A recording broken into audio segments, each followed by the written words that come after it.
कधीच नाही चुकणार तुमचे फेवरेट टीव्ही शोज झी5 सोबत, तेही एकदम फ्री।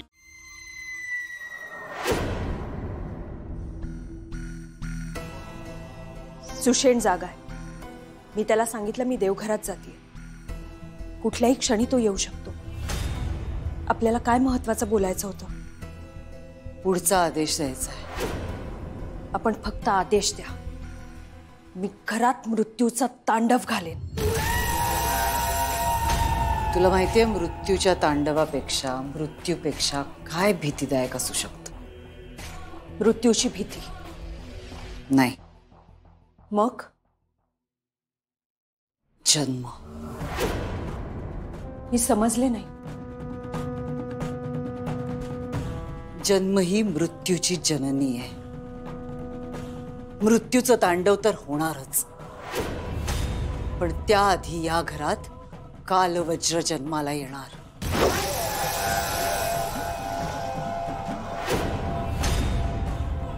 कालवज्र? कालवज्र त्रेतायुगातल्या युद्धात त्रिनयनेने कालवज्राची हत्या केली होती आणि म्हणूनच तो कालवज्र कलियुगात जन्माला येणार।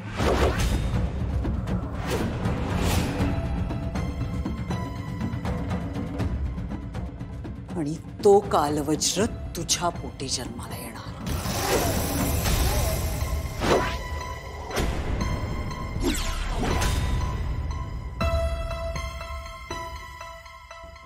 त्रेतायुगात अद्वैत माझा सेवक होता, म्हणजे तो माझ्या वंशाचाच होता आणि तूही माझ्याच वंशाची आहेस। त्यामुळे तुमच्या दोघांच्या संबंधातून एक बाळ जन्माला येईल। ते बाळ असेल कालवज्र। कालवज्राच्या जन्मानंतर विरोचक आणखी शक्तिशाली होईल आणि त्रिनयनेच्या लेकींना महाभयंकर मृत्यूचा सामना करावा लागेल। पण विरोचक आहे कसं शक्य आहे? अद्वैत म्हणजे त्रेतायुगातला सुषेण आणि मला सुषेणचा सूड घ्यायचा आहे। सूड घ्यायचाच आहे, पण त्याआधी तुला त्याच्या बाळाची आई व्हावं लागेल।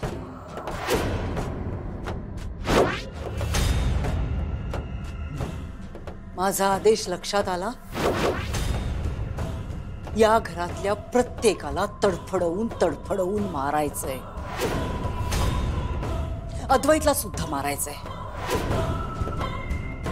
पण त्याआधी आपला वंश या कलियुगात वाढेल अशी व्यवस्था करायची आणि त्यासाठी ही योग्य संधी आहे। ही संधी वाया दवडून उपयोगाची नाही। माफी असावी विरोचका, पण माझ्याकडून हे शक्य नाही। त्रेतायुगात ज्यांनी माझ्या दुर्मतची हत्या केली त्याच्याबरोबर हे शक्य नाही। कलियुगात जर युद्ध जिंकायचं असेल तर तुला माझा आदेश पाळावाच लागेल। सूड घेण्याची संधी मिळेलच तुला, पण सूड घेण्यापेक्षा कलियुगातलं हे युद्ध जिंकणं जास्त महत्वाचं आहे। आणि युद्ध जिंकण्यासाठी फक्त शक्तीचा वापर करून नाही चालत, बुद्धीचा वापर करावा लागतो, युक्तीचा वापर करावा लागतो। आत्ता काय घडतंय त्यापेक्षा पुढे काय घडणार आहे आणि आपल्याला काय घडवायचंय याचा विचार करणं जास्त महत्वाचं ठरतं। अशी युद्ध जिंकायची असतील तर तुझ्यासारख्या निष्ठावंत सेवकांशिवाय नाही जिंकता येत। त्रेतायुगात सुषेणने त्रिनयनेला साथ दिली, मला दगा दिला आणि म्हणूनच त्रेतायुगातल्या युद्धात आपल्याला हार पत्करावी लागली। पण कलियुगातलं युद्ध जिंकायचं असेल तर तुला माझा आदेश पाळावाच लागेल। तुझ्या मदतीशिवाय कलियुगातलं हे युद्ध हा विरोचक नाही जिंकू शकत।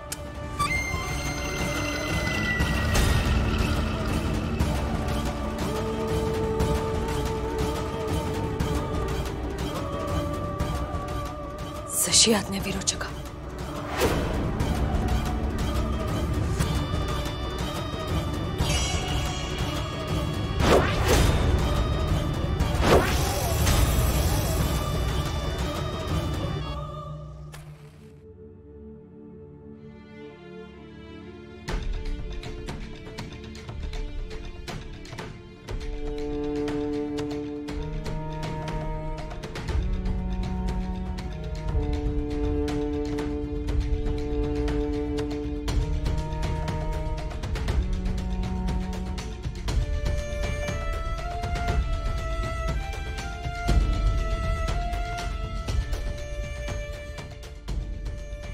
त्या मला बोलावलं.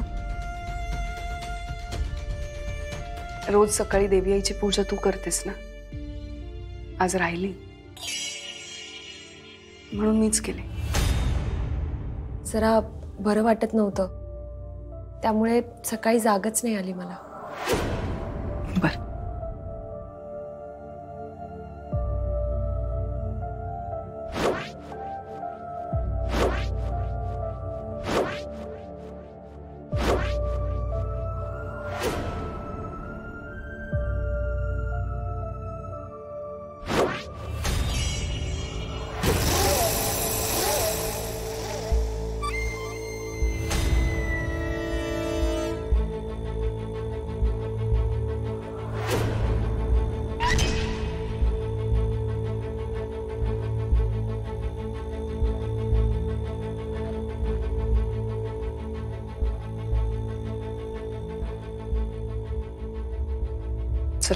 बसा बसा बसा. असू दे, चालू दे तुमचं. मी फक्त बघायला आले होते की तुमच्या देवी आईला जमलंय का नेत्राचा चेहरा पूर्ववत करायला. नाही जमलंय. तुम्ही जप करा, पूजा अर्चा करा, होम हवन करा, सगळं करा, जे जे शक्य आहे ते करा देवी आईला उठवण्यासाठी. पण मला खात्री आहे की तिला नाही जमणार आहे या युगात नेत्राचा चेहरा पूर्ववत करायला.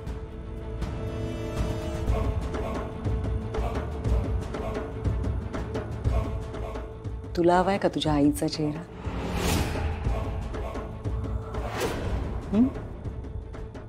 हाडं मिळवण्यासाठी मरमर करत होतीस. मरमर तुला करावी लागणार आहे आता. फक्त थोड्या दिवसांचा प्रश्न आहे. काय सांगतेस? तुझ्यासारखे अनेक दानव मातले, पण देवी आईनी प्रत्येक दुष्ट शक्तीला संपवलं. ह्याच देवी आईनी तुझाही शेवट लिहिलाय. उत्तम. तिलाच पाठवा माझ्या बरोबर लढायला. कधीपासून मी तेच सांगतेय. तिच्या या लेच्यापेच्या लेकींना नाही शक्य. तुम्हाला तर मारणारच आहे मी. फक्त थोडा अवधी देते. 9 महिने. ज्या दिवशी 9 महिने पूर्ण होतील त्या दिवशी मारणार तुम्हाला दोघे नाही. झी5 ॲप डाउनलोड करा आणि पहा सर्व एपिसोड्स एकदम फ्री.